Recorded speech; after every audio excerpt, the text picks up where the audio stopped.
수레바퀴 아래에서 헤르만 헤세 제1장. 요제프 기벤라트 씨는 중개업과 대리업을 했다. 다른 마을 사람들을 견주어 볼 때 그에게는 장점이나 특성이랄 것이 없었다. 여느 사람처럼 그는 넓은 어깨에 건장한 체격을 지니고 있었다. 어지간한 장사 수완을 지닌 그는 황금을 숭배하는 솔직하고 성실한 모습을 보여주었다. 더욱이 그에게는 정원이 딸린 아담한 저택에다가 선조들이 대대로 묻힌 가족묘가 있었다. 그의 종교의식은 약간 개방적이기는 했지만 거칠애에 지나지 않았다. 신과 관료주의에 대해서는 적절한 존경심을 표하였고, 시민적인 예의범절의 확고한 불문율에 대해서는 비굴할 정도로 맹목적인 복종심을 보였다. 그는 가끔 술을 마시기는 했지만 한 번도 취한 적이 없었다. 때로는 의혹의 눈초리를 받을 만한 일을 벌이기도 했다. 하지만 결코 형식적으로 허용되는 한계를 넘어서지는 않았다. 가난한 사람들에게는 가난뱅이라고, 부유한 사람들에게는 졸부라고 욕설을 퍼부어댔다. 그는 시민단체의 일원으로서 매주 금요일마다 독수리 주점에서 열리는 구주희 놀이에 참석했다.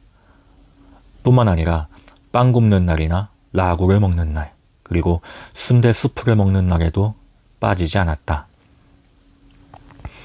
이럴 때에는 값싼 여송연을, 식후나 일요일에는 고급 담배를 피워 물었다. 그의 내면 생활은 속물적이었다. 그가 지녔던 정서는 이미 오래전에 먼지가 되어버렸다. 낡고 우악스럽기만 한 가족의식과 자기 아들에 대한 자부심, 그리고 이따금 가난한 사람들에게 베푸는 즉흥적인 자선, 이러한 것들이 겨우 그의 정서의 가장자리를 메우고 있었다. 또한 그의 정신적인 역량은 엄격하게 한계가 그어진 타고난 교활함과 계산적인 술책을 벗어나지 못하였다. 그가 읽는 것은 신문뿐이었다. 그의 예술 감상 욕구를 충족시키는 데는 해마다 개최되는 시민단체의 소임극과 가끔 열리는 서커스 공연이면 충분했다. 그가 이웃의 어느 누구와 이름이나 직업을 바꾼다 하더라도 무엇 하나 달라지지는 않을 것이다. 또한 그의 영혼 깊숙이 자리 잡고 있는 부분, 즉 우월한 힘과 인물에 대한 끊임없는 불신감, 그리고 일상적이지 않은 보다 자유롭고 세련된 정신세계에 대한 본능적인 적대감에 있어서 그는 그 도시의 다른 모든 가장들과 다를 바 없었다. 그의 적대감은 옹졸한 질투심에서 싹튼 것이었다. 이만하면 그에 대한 이야기는 족하다. 사려 깊은 풍자가만이 이 천박한 삶과 무의식적인 비극의 묘사를 배겨낼 수 있을 것이다. 어쨌든 이 남자에게는 하나뿐인 아들이 있었다. 이제 바로 그 아이에 대해 이야기하려고 한다.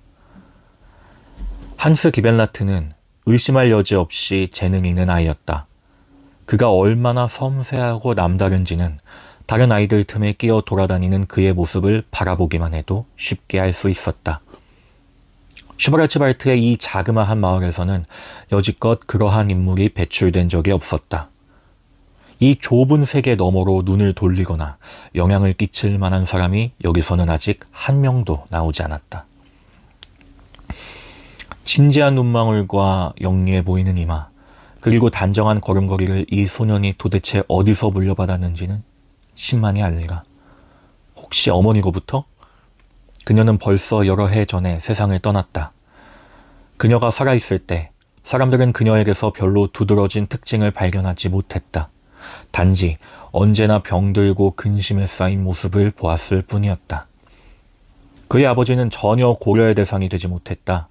그렇다면 지난 8, 9세기에 걸쳐 그토록 많은 건실한 시민들이 나왔으면서도 아직 한 번도 재간꾼이나 천재를 길러내지 못한 바로 이 오래된 작은 마을에 정말이지 하늘로부터 신비로운 불꽃이 내려온 셈이었다. 현대적인 교육을 받은 관찰자라면 병약한 어머니와 훌륭한 가문의 연륜을 되짚어보며 지성의 이상 비대증을 점차 심각해지는 몰락의 증상이라고 이야기할 수 있을 것이다. 하지만 다행스럽게도 이 마을에는 그러한 부류의 시민들이 살고 있지 않았다. 관료들이나 교사들 가운데에서 보다 젊고 약삭 빠른 사람들만이 신문 사설을 통해 어렴풋하게나마 현대적인 인간의 존재에 관해 알고 있을 뿐이었다. 이곳에서는 차라투스트라의 이야기를 모르더라도 교양 있는 척하면서 아무런 어려움 없이 살 수 있었다. 그들의 결혼 생활은 견실하고 행복했다. 하지만 그들의 삶 어디에나 치유할 수 없는 고루함이 배어 있었다. 자족하며 지내는 돈 많은 사람들 가운데에는 지난 20여 년 동안의 수공업자에서 공장주로 탈바꿈한 사람들이 덜어 있었다. 이들은 관료들 앞에서 모자를 벗어 인사하며 친분을 다지려고 노력하면서도 자기네들끼리 어울릴 때에는 그들을 잉색꾼이니 서기 종놈이니 하고 불렀다. 그런데 이상하게도 마을 사람들의 가장 큰 야심은 자기 아들이 가능하면 대학 공부를 마치고 관료가 되는 것이었다. 하지만 안타깝게도 이러한 바람은 도저히 이루어질 수 없는 한낱 아름다운 꿈에 지나지 않았다. 왜냐하면 이들의 아들들은 거의 모두가 라틴어 학교에서 힘에 겨워 끙끙거리며 낙제를 거듭한 끝에 겨우 졸업하는 수준이었기 때문이다. 한스 기벤라트의 재능에 대해서는 의심의 여지가 없었다. 교사들이나 교장 선생, 이웃 사람들이나 마을 목사, 학교 친구들 등 모든 사람들은 이 사내 아이가 영리한 두뇌를 가진 특별한 존재라는 사실을 인정했다. 그렇다면 그의 장래는 이미 결정된 거나 다름없었다. 왜냐하면 슈바벤 지역에서는 부모가 부유하지 않을 경우 재능 있는 아이들 앞에 단 하나의 좁은 길만이 놓여 있기 때문이었다. 그 길은 주 시험에 합격하여 신학교에 입학한 뒤 거기서 다시 튜빙엔의 수도원에 들어가고 나중에 목사가 되어 설교단에 서거나 아니면 대학의 강단에 서는 것이었다. 해마다 4에서 50명의 지방 소년들이 이처럼 평탄하고 안전한 길을 밟는다. 이제 갓 입교식을 끝낸 아이들이 모두 공부에 지친 나머지 무척이나 여윈 모습으로 국가의 보조금을 받아 인문과학의 다양한 영역을 섭렵하고 8년 내지 9년 뒤에는 그들의 인생 여정에 있어 보다 긴 두 번째의 삶을 향해 발걸음을 내딛게 된다. 여기서 이들은 자신들이 받은 은혜를 국가에 보답해야 하는 것이다. 몇 주 뒤에는 어김없이 주 시험이 치러지게 되어 있었다. 해마다 열리는 헤카콤베에서 국가는 그 주에서 특히 머리가 뛰어난 젊은이들을 선발한다. 시험이 진행되는 동안 도시와 마을에서는 수많은 가족들이 시험 장소인 수도를 향해 눈을 들어 한숨과 기도 그리고 기원을 보낸다. 한스 기벤라트는 이 작은 마을이 힘겨운 경쟁에 내보내기로 한 유일한 후보자였다. 그 명예는 대단했다. 그렇다고 그가 이러한 명예를 거저 얻은 것은 아니었다. 매일 4시까지 계속되는 학교 수업 이외에도 교장 선생이 따로 가르치는 그리스어 수업이 이어졌다. 그러고 나서 6시에는 마을 목사님이 친절하게도 라틴어와 종교의 복습 강의를 해주었다. 또한 일주일에 2번씩은 저녁 식사를 마친 뒤에도 수학교사로부터 1시간에 걸쳐 지도를 받았다. 그리스어 시간에는 불규칙 동사 다음으로 불변 화사에 의해 표현될 수 있는 문장 결합의 다양한 가능성에 주안점이 두어졌다. 라틴어에서는 간결한 문체를 유지하는 법과 운율의 섬세함을 배웠다. 그리고 수학에서는 복잡한 비례법을 집중적으로 익혀나갔다. 교사가 자주 강조한 바와 같이 겉으로 보기에는 비례법이 앞으로의 연구와 삶에 전혀 필요치 않은 것처럼 보일 수도 있었다. 하지만 실제로 그것은 매우 중요했다. 다른 주요 과목들보다 오히려 더 중요할지도 몰랐다. 왜냐하면 그것은 논리적인 추리 능력을 키울 뿐 아니라 명확하고 냉정한 효과적인 모든 사고의 토대가 되기 때문이다. 정신의 과도한 부담과 이성의 지나친 훈련 때문에 정서가 등한시되거나 메마르지 않도록 하기 위하여 한스는 매일 아침마다 학교 수업이 시작되기 1시간 전에 입교식의 준비교육에 참석하도록 되어 있었다. 그 수업에서는 프렌치의 종교문답을 통하여 학생들의 관심을 끌만한 질의응답의 암기와 암송을 통하여 종교적인 삶의 신선한 입김이 젊은이들의 영혼 깊숙이 스며들었다. 하지만 유감스럽게도 한스는 생에 활력을 주는 이러한 시간들을 단축시키고 그 축복을 스스로 저버리고 말았다. 왜냐하면 그는 그리스어와 라틴어의 단어들과 연습 문제를 적은 종이 쪽지를 남몰래 문답서에 끼워 넣은 채 거의 1시간 내내 이 세속적인 지식의 골목했기 때문이다. 그래도 그의 양심이 지나칠 정도로 무뎌진 것은 아니어서 그는 끊임없이 당혹스러운 불안감과 은밀한 두려움을 느끼고 있었다. 담임 목사가 그의 곁에 다가오거나 그의 이름을 부를 때면 그때마다 수줍어하며 몸을 움츠렸고 답변을 해야 할 때면 이마에는 땀방울이 맺히고 가슴은 두근대기 시작했다. 하지만 그의 답변은 발음조차도 흠잡을 데 없이 정확했다. 이러한 그의 재능을 담임 목사는 높이 평가하고 있었다. 한스는 집에 돌아와 늦은 저녁까지 정다운 등잔불 밑에서 학교 수업의 과제물들을 풀어나갔다. 그것들은 쓰기와 외우기 그리고 복습과 예습의 과제물이었다. 그의 담임교사는 가족의 평화에 둘러싸인 조용한 분위기 속에서 공부하면 특별한 깊이와 자극적인 효과를 얻을 수 있다고 생각했다. 한스는 화요일과 토요일에는 10시까지, 그 밖에 다른 날에는 11시나 12시까지, 때로는 더 늦게까지도 공부를 했다. 아버지는 지나치게 기름을 낭비하는 것에 대해 약간 볼멘 소리를 하면서도 아들이 열심히 공부하는 모습을 만족스러운 표정으로 자랑스럽게 바라보았다. 한스는 가끔 한가한 시간이 생길 때나 우리의 삶 가운데 7번째 부분을 차지하는 일요일이면 학교에서 미처 읽어보지 못한 책들을 읽거나 이미 배운 문법을 다시 복습하며 부족한 지식을 메꾸어 나가야만 했다. 물론 지나치면 안 되지, 무리해서는 안 되는 거라고. 일주일에 한두 번쯤 산책을 하도록 하려무나 산책이란 꼭 필요할 뿐더러 기적을 일으키기도 하거든. 날씨가 좋은 날에는 책을 들고 밖으로 나갈 수도 있지. 신선한 공기를 쐬며 공부한다는 것이 얼마나 손쉽고 즐거운 일인지 머지않아 알게 될 거야. 어쨌든 고개를 높이 치켜들거라. 그래서 한스는 될 수 있는 대로 고개를 높이 치켜들고 다녔다. 산책할 때에도 공부를 게을리하지 않았다. 그리고 밤새만 듯한 얼굴과 가장자리가 푸르스름해진 피곤한 눈으로 수줍은 모습을 한 채 아무 말 없이 주위를 돌아다녔다. 기벤레트 학생에 대해 어떻게 생각하십니까? 시험에 합격할까요? 어느 날 담임교사가 교장에게 물었다. 그 아이는 해낼 거예요. 해낼 거라고요. 교장 선생은 환성을 지르듯이 말했다. 그 아이는 아주 영리한 아이예요. 그 아이를 한번 쳐다보세요. 정말이지 정신으로 충만해 보이는걸요. 지난 한 주일 사이에 그의 정신세계는 더욱 충만해졌다. 어여쁘고 부드러운 소년의 얼굴에는 움푹 패인 눈동자가 음울한 열정을 지닌 채 불안스럽게 빛나고 있었다.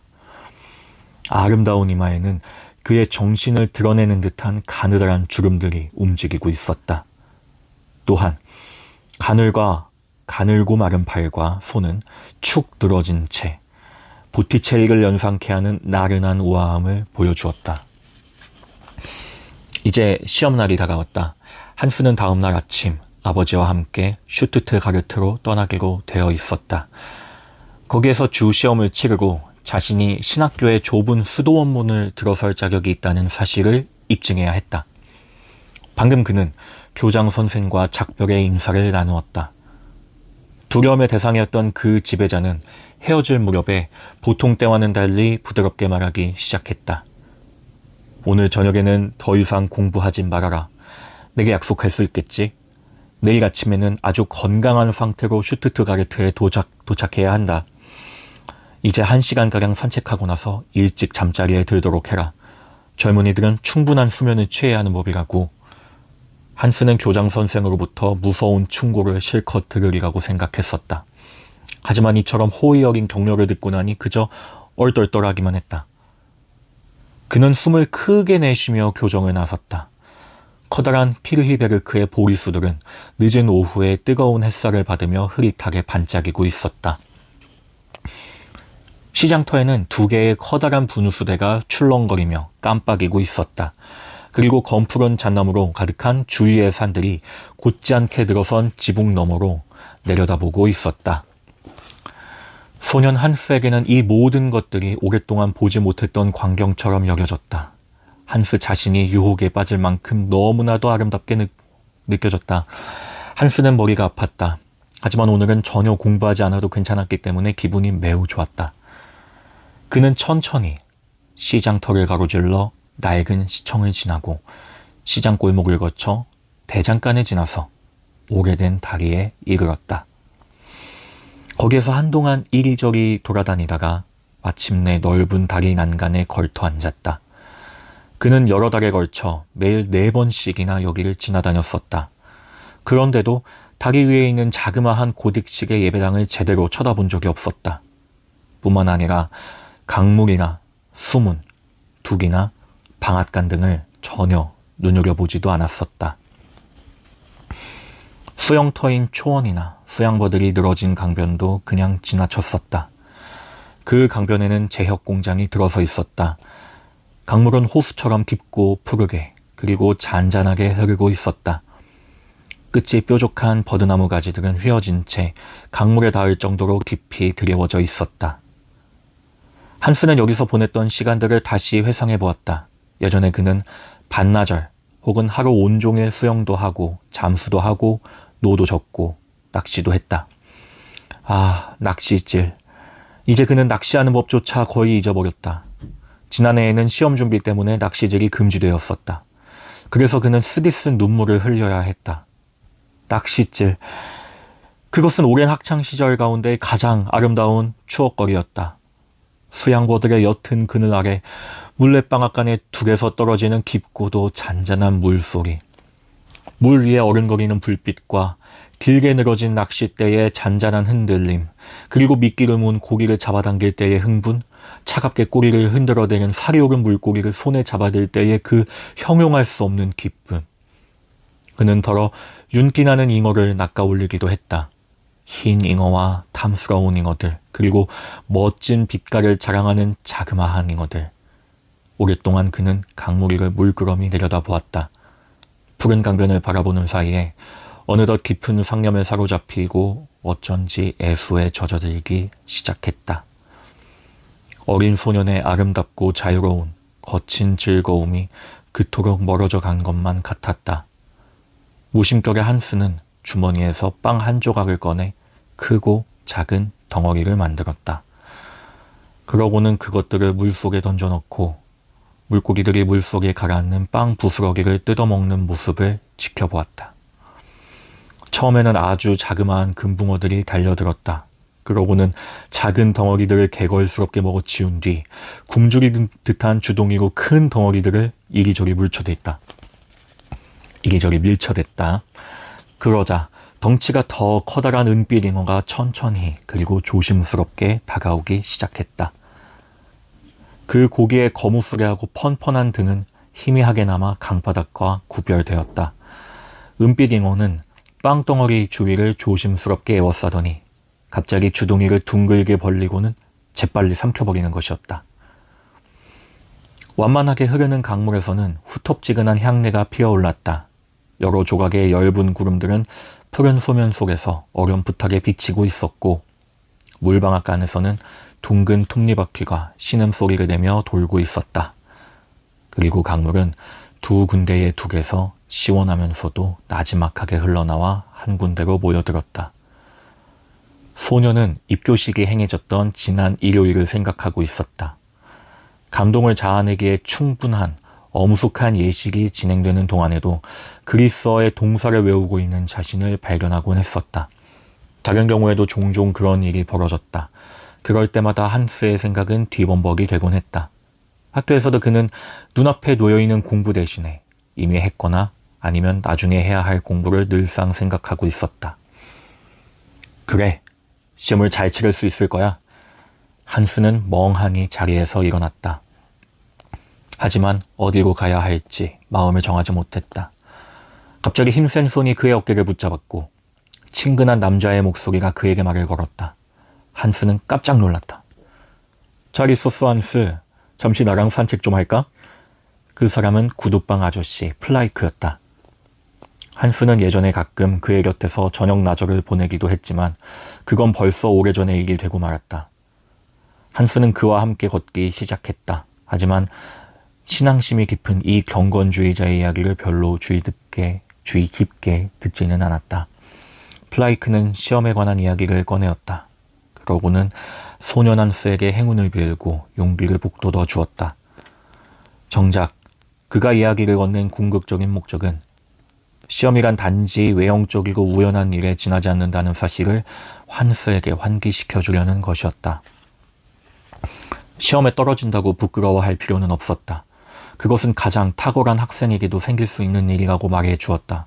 서로 한스가 그런 일을 당한다 하더라도 신이 모든 영혼들을 위하여 특별한 섭리를 가지고 있으며 예정된 길로 그들을 이끈다는 사실을 생각하기 바란다고 덧붙였다.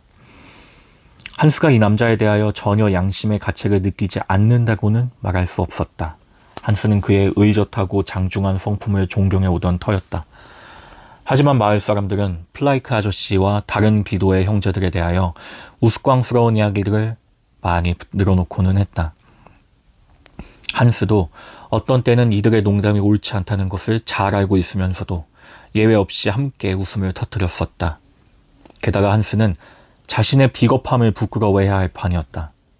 어느 때부터인가 그는 이 구두빵 아저씨의 날카로운 질문 때문에 거의 겁에 질린 사람처럼 도망다니다시피 했다.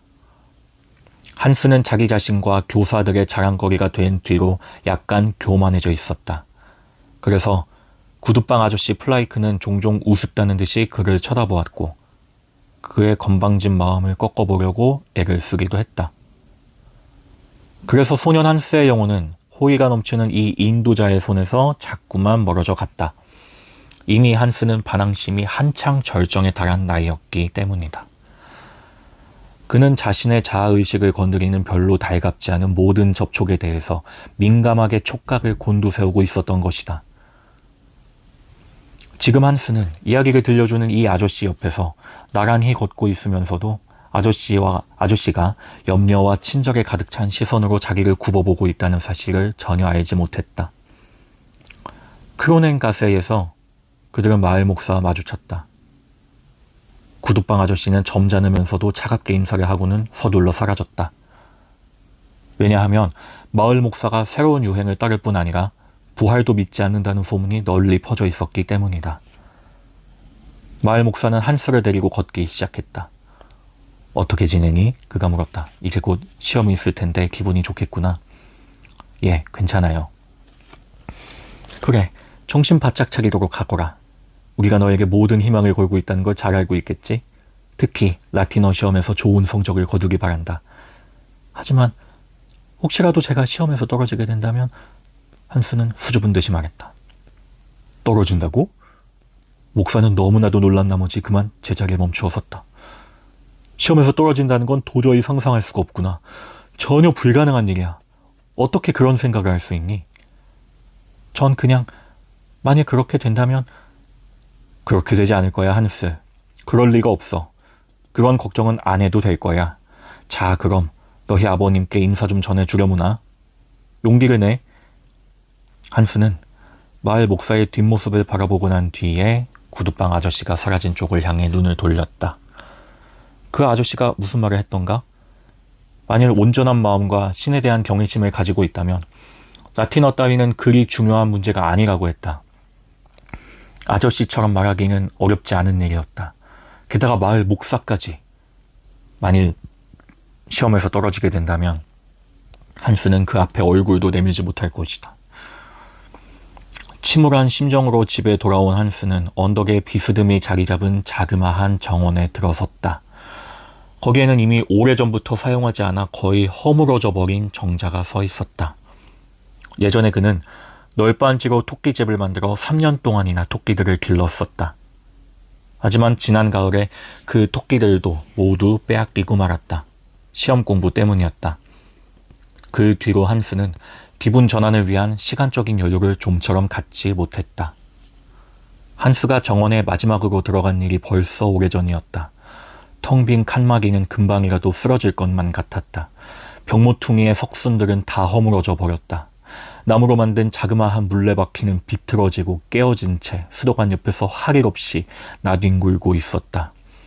한스는 기쁨에 겨워하던 어린 시절을 떠올렸다. 그때는 이 모든 물건들을 자기 손으로 만들고 또 다듬기도 했었다. 벌써 2년이란 세월이 흘렀다. 아주 오래전의 일이었다. 그는 자그마한 물레바퀴를 집어들더니 이리저리 구부린 뒤에 쓰지 못하게 완전히 부수어버렸다. 그러고는 울타리 너머로 내던져버렸다. 이런 쓸모없는 물건은 없애야 한다. 정말이지 이 모든 일들은 이미 오래전에 다 끝나버린 것이었다. 문득 학교 친구 아우구스트가 머릿속을 스쳐 지나갔다. 예전에 한스는 아우구스트의 도움을 받으며 물레바퀴도 만들고 토끼집도 고쳤었다. 오후 내내 그들은 여기서 돌팔매질도 하고 고양이를 뒤쫓기도 하고 천막을 치기도 하며 여기서 놀았었다. 그리고 쉬는 시간에는 씻지도 않은 노랑물을 간식으로 먹기도 했다.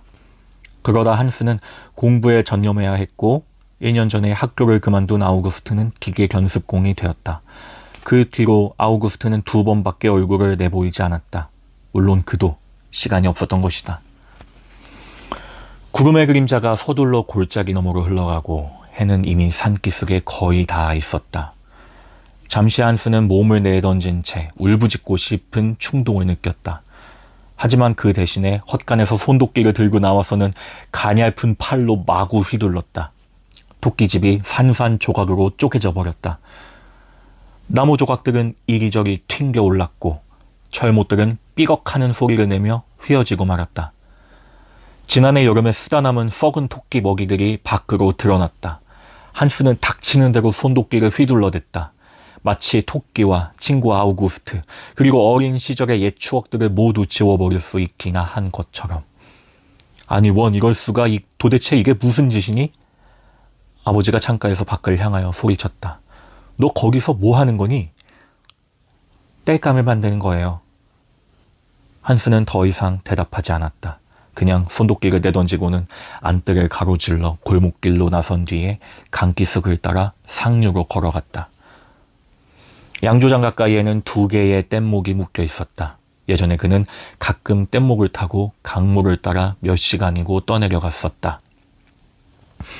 따스한 여름날 오후에 뗏목나무 사이에서 철썩거리는 강물을 따라 가노라면 때로는 흥분되기도 하고 때로는 졸음에 빠지기도 했다. 한스는 줄이 부러져 강물 위에서 둥실거리는 뗏목에 올라탔다. 그리고 버들개지 덤불 위에 몸을 던지고는 상상의 날개를 펴기 시작했다. 뗏목이 흘러간다. 때로는 급하게, 때로는 천천히. 초원과 바리랑, 마을과 서늘한 숲가를 지나서 위로 들려진 수문과 다리 아래로 떠내려간다. 나는 뗏목 위에 누워있다. 마치 모든 일이 다시 예전과 같아진 것 같다. 카프베르크에서 토끼 먹이를 찾거나 강가에 있는 제혁 공장의 뜰에 걸터 앉아 낚시를 하던 시절. 머리도 아프지 않고 걱정거리로 하나 없던 그 시절처럼. 피곤해 지친 한스는 저녁 식사를 하기 위해 집으로 돌아왔다. 슈투트가르트에서의 시험이 바로 앞에 다가와 있었기 때문에 아버지는 무척이나 들떠 있었다. 그는 한스에게 몇 번이고 되물었다. 필요한 책을 모두 챙겼는지, 검정옷을 준비해 놓았는지, 가는 도중에 혹시 문법을 공부할 생각은 없는지, 지금 기분은 어떤지. 한스는 퉁명스러운 어투로 짤막하게 대답하며 저녁을 먹는 둥 마는 둥 하고 곧 저녁 인사를 했다. 잘 자거라 한스. 푹 자야 해. 그럼 내일 아침 6시에 깨워줄게. 그 사전도 잊진 않았겠지? 예, 물론 그 사전을 잊진 않았어요. 안녕히 주무세요. 한스는 자그마한 자기 방에서 불도 켜지 않은 채 오래도록 앉아 있었다. 자기만의 자그마한 방. 시험이 지금까지 그에게 가져다 준 유일한 축복이었다. 그 안에서 한스는 어느 누구에게도 방해받지 않는 지배자였다. 여기서 그는 피곤과 졸음, 두통과 싸우며 시저와 크세노폰, 문법과 사전, 그리고 수학 숙제와 씨름하며 기나긴 저녁 나절을 보냈다. 때로는 공명심에 불타 고집을 부리며 끈덕지게 밀어붙이기도 했고 때로는 절망감에 빠지기도 했다. 그래도 이 방에서 그는 잃어버린 어린 시절의 즐거움보다 더 가치가 있다고 여겨지는 시간들을 보냈었다. 그것은 자부심과 도치, 승리감에 가득 찬 꿈과도 같은 기이한 시간들이었다. 그때의 그는 학교나 시험, 그리고 다른 모든 것들을 뛰어넘어 보다 높은 존재의 영역을 꿈꾸었던 것이다. 정말이지 뺨이 두툼하고 평범한 학교 친구들과는 다르다는 더 나은 존재라는 예감이 한스를 사로잡았었다. 언젠가는 속세에서 벗어나 높은 곳에서 우쭐대며 이들을 내려보게 되리라는 건방지면서도 행복에 겨운 예감이었다. 한스는 마치 지금도 이 자그마한 방 안에 보다 잘곱고 상큼한 공기가 들어있기라도 한 듯이 숨을 크게 들이마셨다. 그러고는 침대 위에 우두커니 앉아 꿈과 바람 속에 어렴풋한 상상의 날개를 펴며 여러 시간을 보냈다. 그의 밝은 눈꺼풀이 피곤에 지친 커다란 눈동자를 천천히 내리덮었다. 다시 눈이 떠지고 잠시 깜빡거리더니 이내 감겨버렸다. 소년의 창백한 얼굴이 메마른 어깨 위로 가라앉고 있었다. 그리고 야윈 두 팔은 피곤에 지친 나머지 축 늘어지고 말았다. 한스는 옷을 입은 채로 잠이 들었다.